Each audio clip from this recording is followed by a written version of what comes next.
Bismillahirrahmanirrahim. Assalamualaikum warahmatullahi wabarakatuh.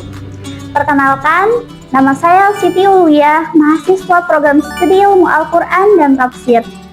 Pada kesempatan kali ini, saya akan mempresentasikan tugas akhir semester dengan judul Hukum Tafhim dan Tarkik.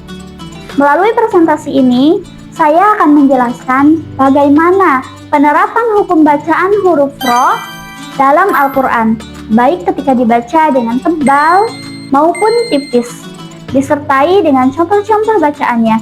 Semoga materi ini bermanfaat dan menambah pemahaman kita semua dan memperindah bacaan Al-Quran. Tafhim.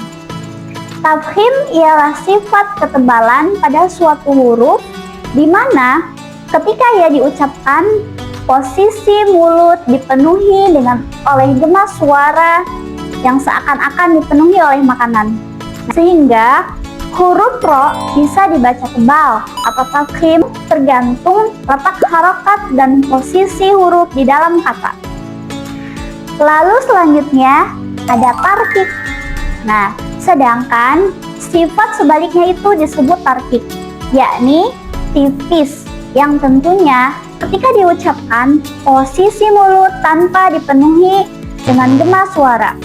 Artinya, secara khusus, tarkik pada huruf ro berarti membacanya dengan tipis dan lembut tanpa memenuhi rongga mulut dengan suara. Ada beberapa jenis huruf ro yang dibaca tafhim. Yang pertama, ro yang berada di awal atau di tengah kata. Jika ro berharakat fathah, contohnya Ara'aital ladzi yukadzibu biddin, terdapat dalam kata ara'aita.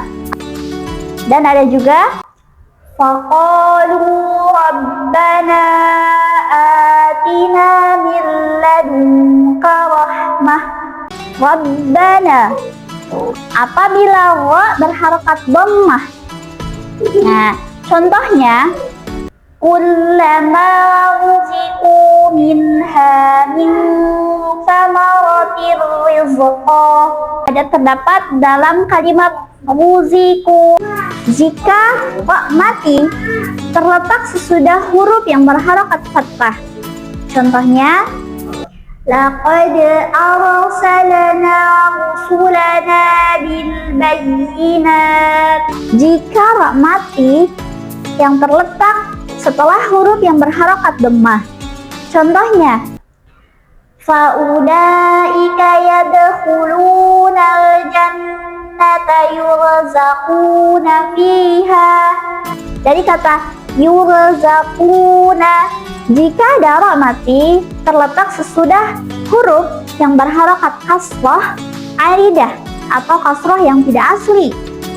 Contohnya irji'i ila rabbiki radiyatan mardiyah. Jika ada ra mati terletak sesudah huruf yang berharakat kasrah. Nah, di sini baik kasrahnya itu aridiyah maupun asliyah dan berada di akhir kata yang sebelumnya. Contohnya wa qur rabbirhamhuma kama rabbayani shaghira, dalam kata wa qur rabbirhamhuma. Dan yang terakhir, jika ada ra-nya itu sebelum ra mati itu berupa huruf yang berharakat kasrah asliyah dan sesudahnya berupa huruf isti'la yang tidak berharakat kasrah.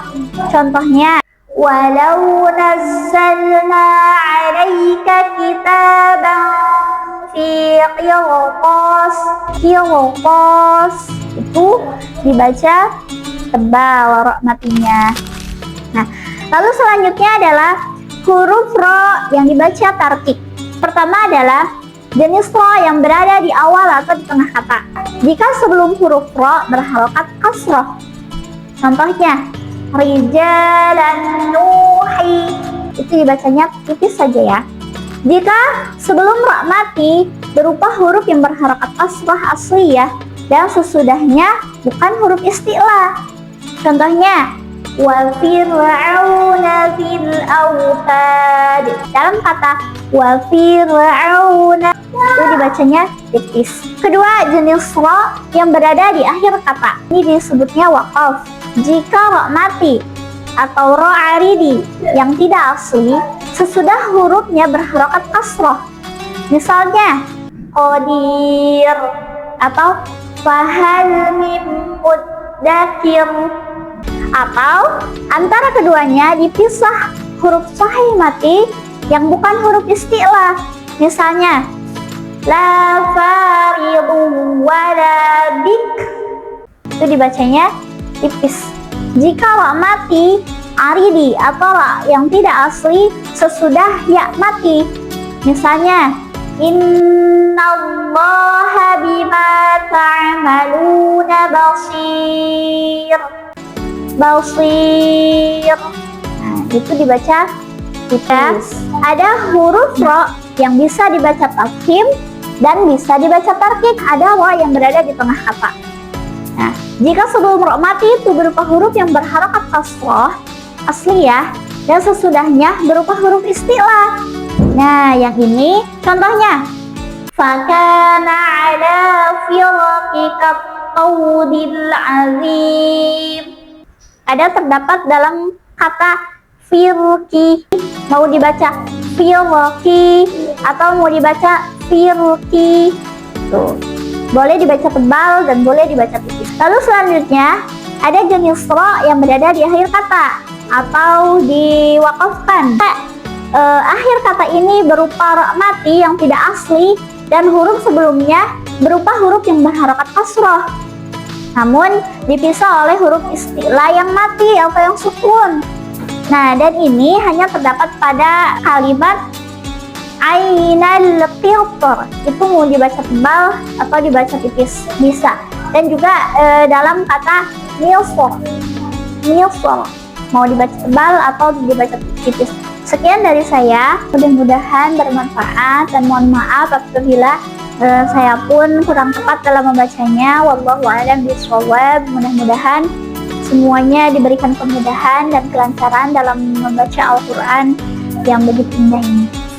Akhir kalam, wassalamualaikum warahmatullahi wabarakatuh.